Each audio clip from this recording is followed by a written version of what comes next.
Sa dami nga po ng mahuhusay at malalakas nating boksingero dito sa Pilipinas, ay hindi nga po lahat ay nabibigyan ng pagkakataon na makilala at maging matagumpay sa landas na kanilang tinatahak. Mga mahuhusay na boksingero na minsan nang lumaban sa labas ng ating bansa upang ipakita ang katangi-tanging abilidad at kakayahan sa pakikipaglaban sa ibabaw ng lona.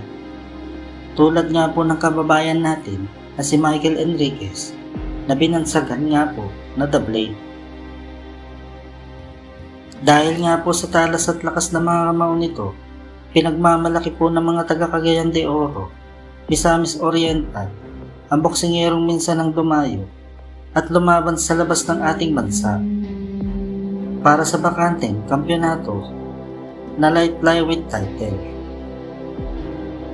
Taong 2015 nga po, nang dumayo nga po sa Macau, China, ang ating kababayan na si Michael Enriquez upang harapin ang bato-bato at tigasin na pinagmamalaki po noon ng bansang Indonesia na si Oscar Raknapa.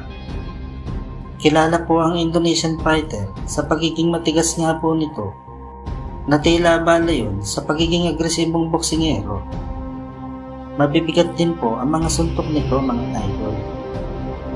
Sa katunayan nga po niyan, marami na pong beses na muntikang makapatay ang mga kamao nito noong nasa amateur division pa lamang po ito.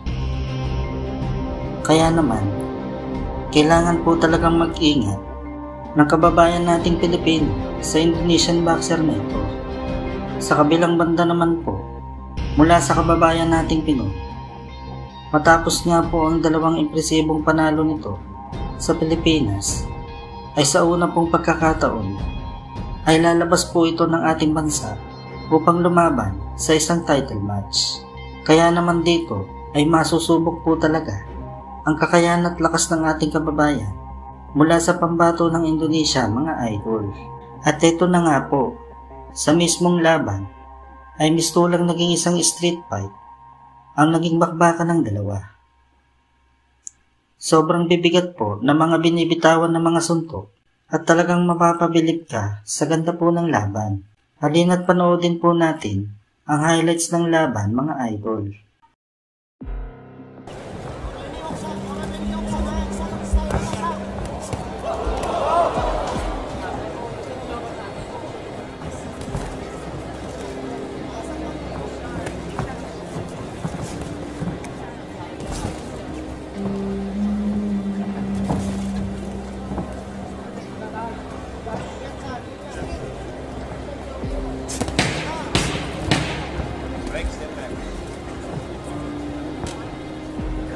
Sa kabila nga po ng malalakas na patama ng Pinoy dito, ay nakukuha pa nga pong tumawa at ngumiti-ngiti nito.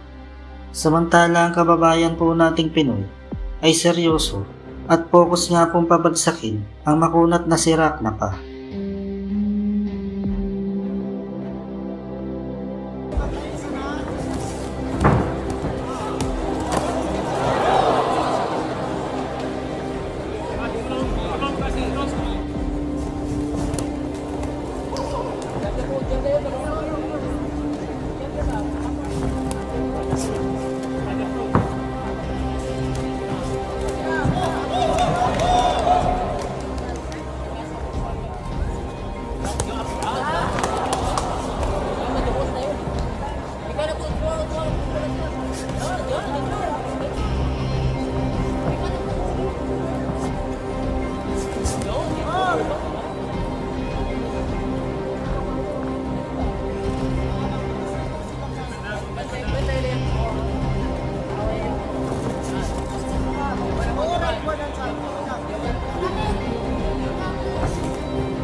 Nang sumapit nga po ang round 3 hanggang round 4 ay nagsimula na nga pong unti-unti na mamaga ang kanang mata ng Indonesian fighter.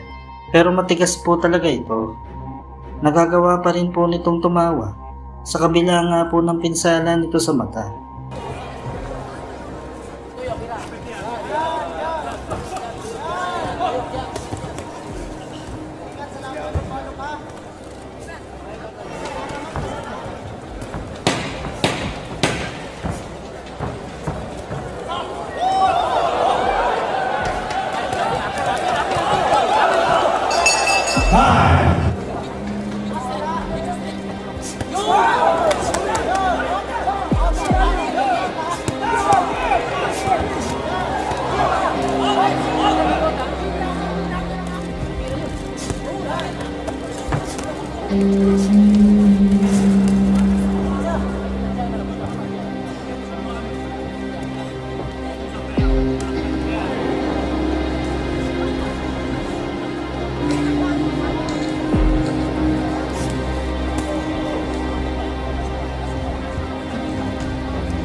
Sa round 5 nga po, ay mas lalo nga pong naging agresibo ang Pinoy fighter. Nakikipagsabayan din naman po ang Indonesian boxer, ngunit talaga pong malala na ang pinsala nito sa mata. Kaya naman po ito ang nangyari.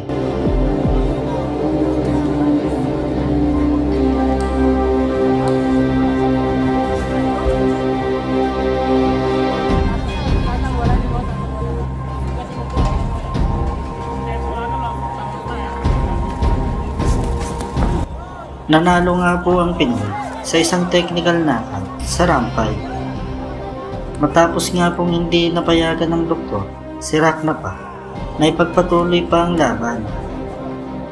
Dahil nga po sa lala ng eye injury nito, at ito nga po ang unang title belt ni Michael Enriquez at unang panalo sa labas ng ating bansa. Matapos nga po ang pagkapanalo nito, ay nagkaroon pa ng 8 laban si Michael Enriquez. Ngunit 3 nga lang po ang naipanalo nito. Dahil nga po, hindi natutukan at walang humawak na magaling na trainer at promoter dito. Sa palagay mo, idol, may potential ba sana si Michael Enriquez kung sakaling nahawakan ito ng magaling sana na trainer? Paki-comment na lang po sa baba, mga idol, at ating pag-uusapan isa-isa yan. Maraming salamat po sa panonood.